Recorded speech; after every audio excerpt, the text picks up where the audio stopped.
Na point C balobi nini? Tozali na ndenge mibale ya banganga nzambe.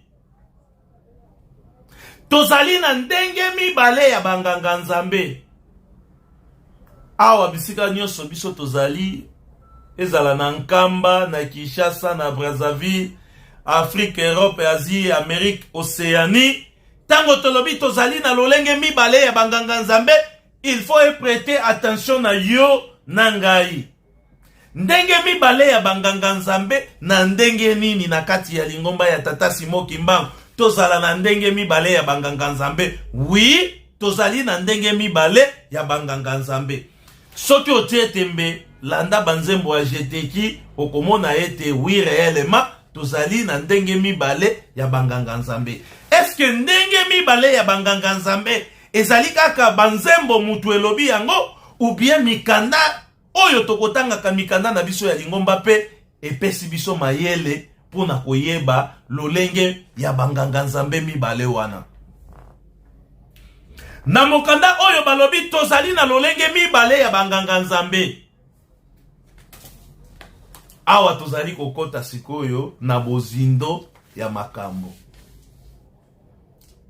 Banganga nzambe oyo moto oyo ye moko Tata Nzambe aponaka bayebanaka na bizaleli to esaleli na bango ya mosala.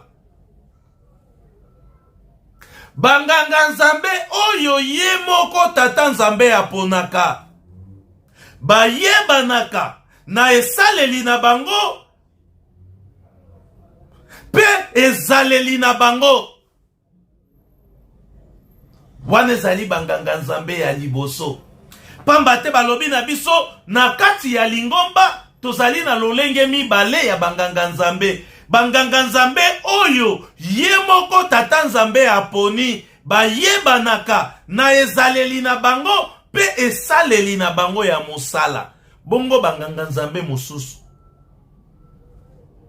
Banganga nzambe oyo basombaka bokonzi ya kosomba bango pe bayebanaka na misala na bango. Eza ngate mingi bazako benga papa Gi yo zali ko manke bambuta, papa Gi Laurent yo zali ko lobela bambuta ba verite ezali ngai te, ezali mokanda oyo ya lingomba mutu elobi yango. Ezali moko na kati ya mikanda oyo ya lingomba na biso nde elobi yango. Neti oyo ezali mokanda na ebite papa Katembo azalaka nani ase momala po ekomami epai ya papa Katembo. L'évangélisation dans l'église kimbongiste, fondement, règle et pratique. Donc c'est-à-dire fondement yango tolobaka kinkulu na biso. Mikanda oyo to fandisaka yango na ba tiroir na biso te. Surtout soki toza banganga nzambe faut totangaka yango. Ekopesa yo mayele. Ekopesa yo pe mayele ya koyeba kosala oyo bayebaka osala examen de conscience oyeba yo moko nanu. Soki ozali nganga nzambe ya solo, soki ozali nganga nzambe ya lokuta. Mais awa balobi na biso ete nganga nzambe oyo ye moko Tata Nzambe aponi bayebanaka na bizaleli na bango pe esaleli na bango ya mosala. Banganga nzambe oyo basombaka bokonzi na mbongo bango pe bayebanaka na bizaleli na bango pe esaleli na bango ya mosala. Awa tokokota sikoyo na bizaleli na esaleli wana. Bizaleli ya banganga nzambe oyo Tata Nzambe ye moko aponi bango. Bizaleli na bango ezalaka ndenge nini, esaleli na bango pe ya mosala ezalaka ndenge nini. Bizaleli ya banganga nzambe oyo bakosombaka bokonzi na mbongo, bizaleli na bango ekozalaka ndenge nini pe esaleli na bango ekozalaka ndenge nini. mosala ya nganga nzambe wana tobandi nano na mosala ya nganga nzambe.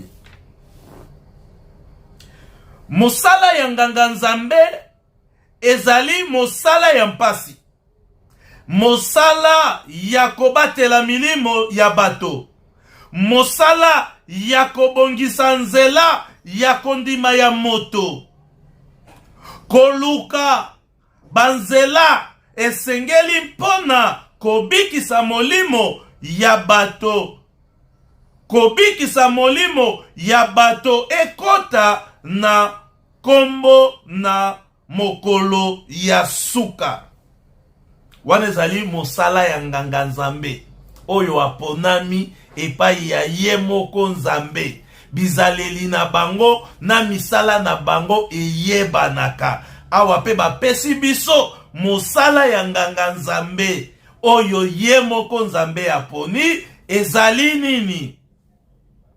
Mosala ya nganga nzambe ezali ya mpasi, mosala ya kobatela milimo ya bato, mosala ya kobongisa nzela ya kondima ya bato, koluka banzela esengeli po na kobikisa molimo ya bato ekota na kombo na mokolo ya suka.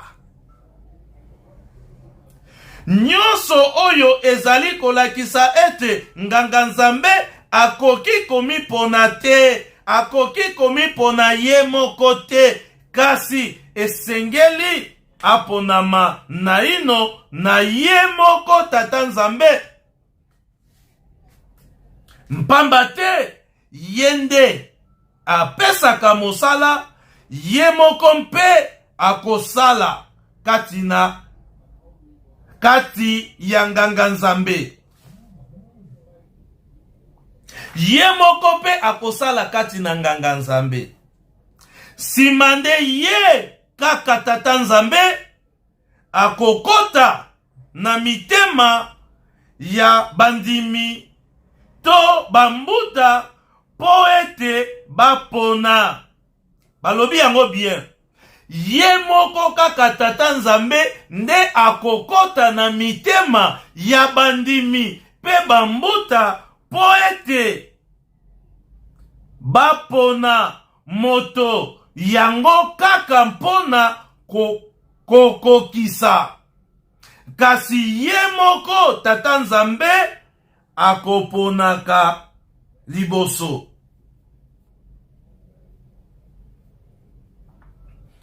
C'est-à-dire, ye moko tata nzambe akoponaka deja liboso. Kasi molimo ya nzambe ekokota kati na bandimi pe bambuta po ete ba désiré to bapona mutu oyo akoki kotambwisa bango.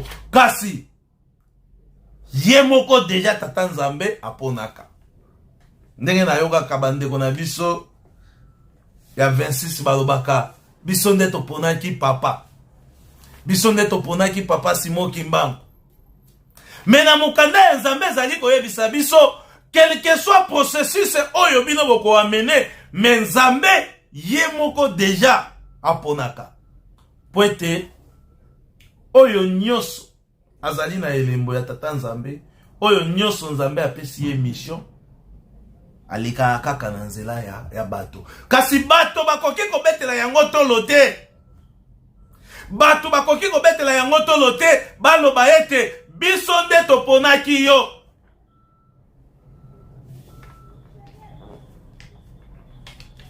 Biso nde toponaki yo. Mokanda ya nzambe elobi nzambe ye moko aponaka deja.